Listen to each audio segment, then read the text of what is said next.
It's me, everyone. And hopefully Nancy can join us. Nancy Rotering is the mayor of Highland Park. We're talking to her to get an update on what's happening. Sorry about that, Mayor Rotering. So let's talk about how your community is doing first and foremost. I was mentioning, by the way, that your mom and my mother-in-law went to, I guess, Northwestern together, right? Right. So you've known my in-laws and that family, and you also went to high school, I guess, with Tom, my husband's brother, my husband's older brother, Tom. So that's why we have this sort of strange connection, the two of us. But I wondered if you could just talk a little bit about how the community's doing. I think your computer bell might be going off.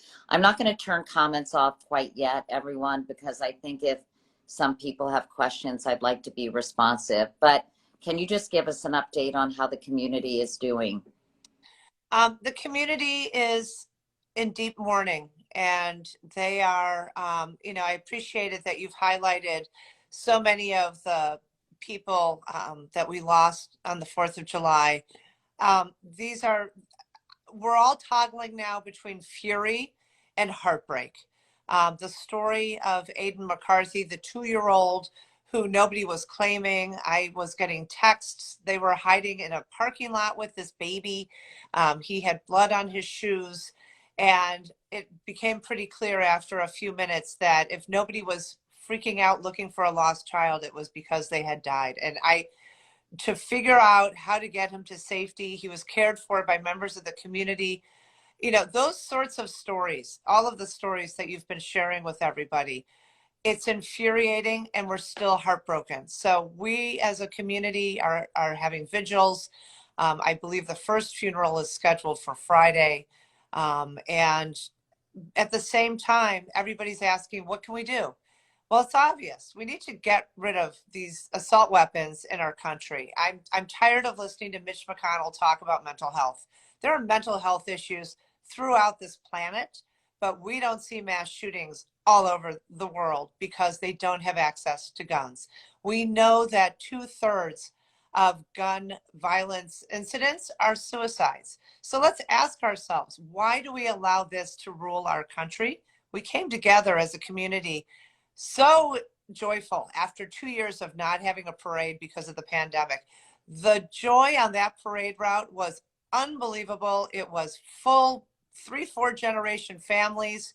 And then to have it turned into this horrific murder on the day we're supposed to be celebrating freedom, it's almost inconceivable. And frankly, that was what all of us were experiencing as we converted that joyful parade into an emergency evacuation. So that's the mood. We are all over the place. People still can't go into the site because it's still under active investigation by the FBI. And we're furious that laws didn't protect us. We're furious that these were legally obtained weapons. That tells me that there's a lot that needs to be changed if this can happen. And then also hearing from so many mayors across the country who they themselves had this come to their doorsteps, that they sent me a handbook of what to do. There's a handbook for mayors, a post-mass shooting handbook. And we all attended a seminar with the U.S. Conference of Mayors several years ago. And even during that conference, the mayor of Seattle got the call that there was a mass shooting happening in her city.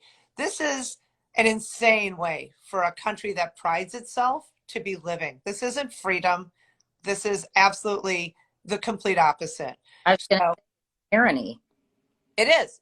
And to let the desires of a few who, for whatever reason, feel they need to own these things. Senator Tammy Duckworth came by a couple of days ago and said she hadn't heard this kind of noise since she was in combat in Iraq. These guns are designed to destroy large swaths of humans rapidly. And the carnage that we saw, and I have to tell you, my husband was sitting right there. He missed it by inches. The carnage was indescribable. So we are heartbroken and we are furious. How I know that the number of victims are 7, Nancy, or may I call you Nancy? Absolutely. Katie. Thank The, you. the number of victims are now, is it a total of 7 now? So another one succumbed to to his, I think it was a he, injuries yesterday. There were at least 40 who were brought in, as is my understanding, but 70 rounds were blasted into this neighborhood celebration in the span of minutes. That's ridiculous. And more to the point, we're now beefing up red flag laws. The federal red flag laws have been approved. Illinois has adopted red flag laws. But people need to speak out. People can't just say, well, that's so and so, he's just being himself. I mean, this responsibility is on all of us. We need Well, to speak out and say if we have concerns, and if they're unfounded, so be it. Well, let's But talk about the suspect, because I understand police responded to his home a few times, right? He he legally purchased 5 guns, including the high-powered rifle that was used on the 4th of July, before he was 21. In 2019, police were called to his home after he threatened to kill family members, and the police seized a knife collection. So I guess the question is, how was he able to purchase guns in Illinois, which has some of the strictest gun laws in the country? right. So police made their reports, and they were sent to the Illinois State Police and I literally have a report that I received this morning from the Illinois State Police, because we're all asking this question.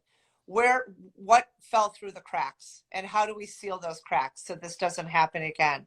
So when they were called to his house in September, he didn't have a FOID card, a firearm ownership ID card that they could revoke, and he didn't have an application to deny.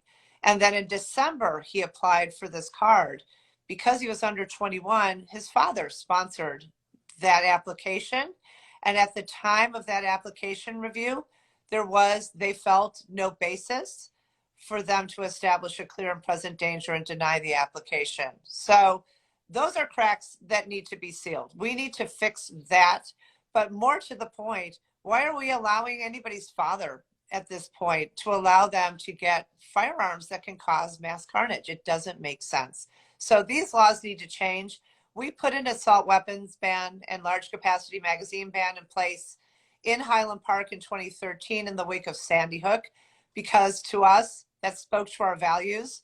We were horrified. We had a weird 10-day opportunity from the state of Illinois to pass this law, and we seized that opportunity to make this statement.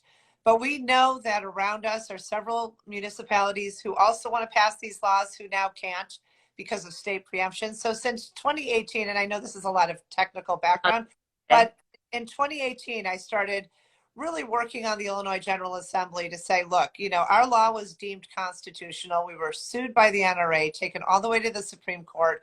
Our law was upheld. It's constitutional, at least in the Seventh Circuit, to have a municipality ban assault weapons and large capacity magazines. Why not clear the state preemption? Let other cities in Illinois take this step. They hadn't moved. They still haven't moved.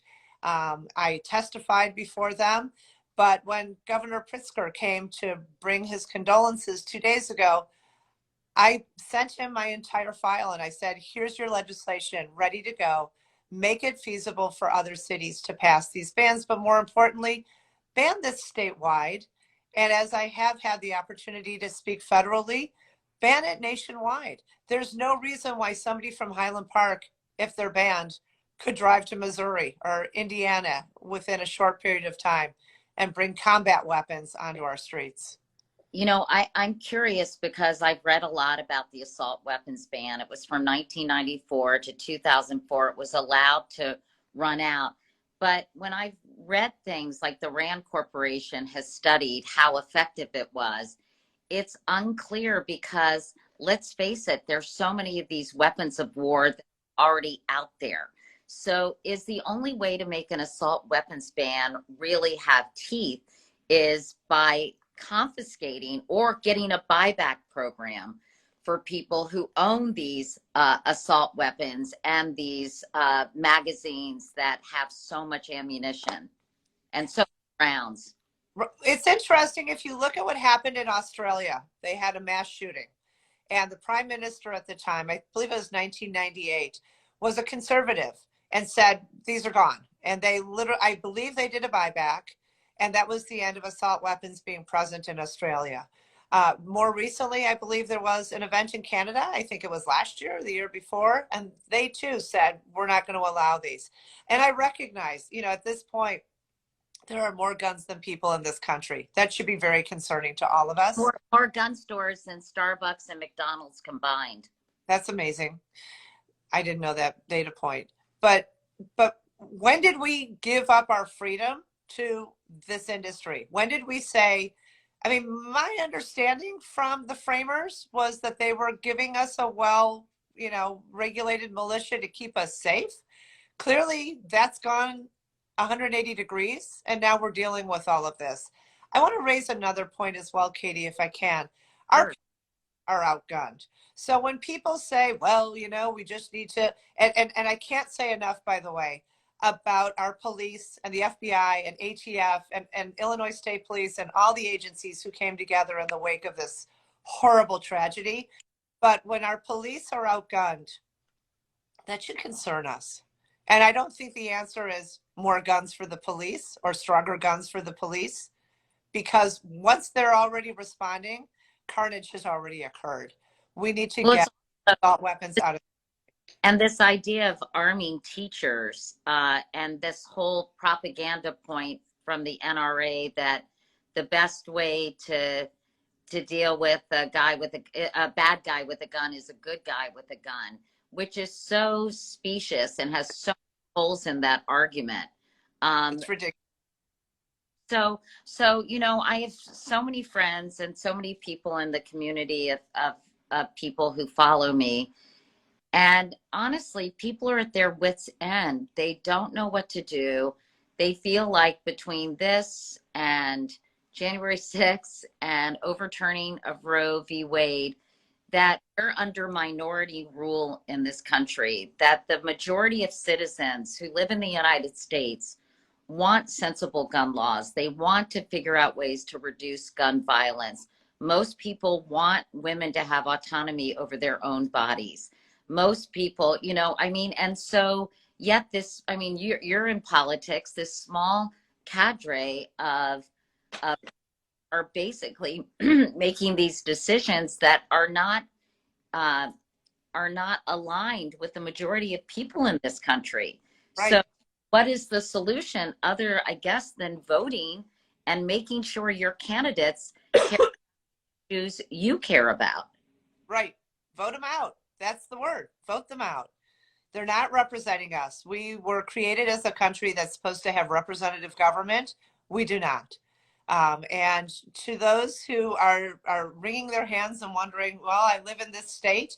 I don't know what the answer is. Not Illinois, obviously, but other states where complete rights are being removed from women and others who should be protected in this nation that formed for that very purpose.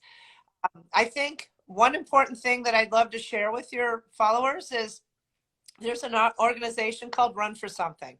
It's run by Amanda Littman, and it helps people know how to run for office. And I teach a class at Northwestern called Women in American Political Leadership. And my main goal with that class every year is to get 40 students to recognize the power of their voices and the need to run for office. They all come in going, I would never run for office. They leave going, I have to run for office. Everybody needs to recognize that we can't just post on social media. We can't just show up at a march. We need to put ourselves out there, and we need to run for office, and we need to take our nation back from this group of minority believers who have this sort of bizarre sense of what our nation is. If they want to live in a country like that, then they can go live in a country like that. But the United States of America is about freedom, and it's about rights, and enough is enough. I think the right to live in peace and safety should be more important than the right to bear arms personally. But That's my personal opinion. But I wanted to ask you, I got rid of comments because they can be distracting, but a couple of people in the question section of this have asked about the red flag laws. Obviously, they're a key part of this legislation that was passed nationally. But I mean, and you said at the beginning, people need to speak up and say something. But does this incident, this horrible thing that happened in your town, highlight the the inability of red flag laws to really work and stop things like this? You know, it's interesting. Every one of these issues is so enormous that I think we need to at least embrace taking steps in the right direction. Um, Red flag laws are a huge gain. Added funding for mental health care is a huge gain. We need to recognize how much has been underfunded and has had funding removed completely over the last many decades in this country. I think people get overwhelmed when they try to boil the ocean. And at this point, we need to figure out steps that we can take as individuals, steps that we can demand from our legislators, the people that we hire to represent us. And then we need to put ourselves out there if they're not doing their jobs. Plus, the data system is so antiquated.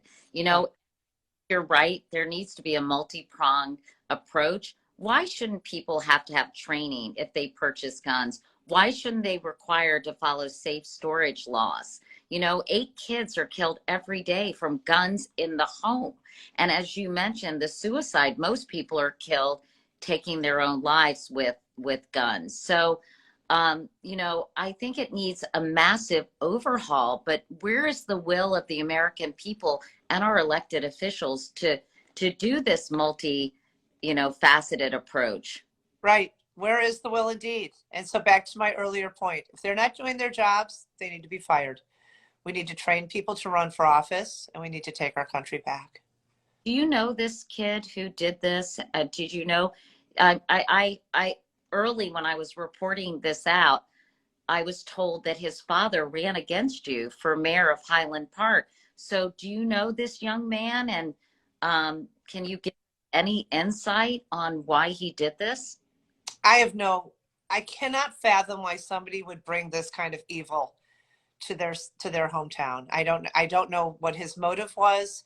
I knew him when he was a very little boy. He was in Cub Scouts when I was the Cub Scout leader, and he was just a little boy. So I obviously has had something that has created all of this within him. And his dad ran against me in the last election in 2019.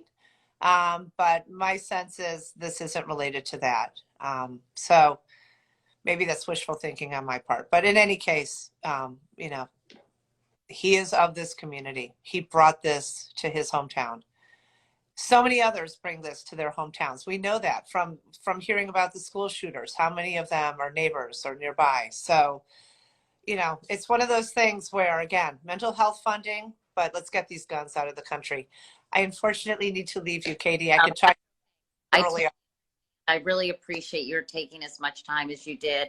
Thank you very much. Everyone, of course, is thinking about you and supporting you from near and far and wishing your community healing. I don't know what else to say, but those families, you know, it's going to be a long time for them to recover from something as violent and sudden and horrific as this. So thank you, Nancy. It's been good to talk to you. I'm sorry it's not under different circumstances. Me too. Thank you so much for your time, Katie. Okay. Bye, everyone.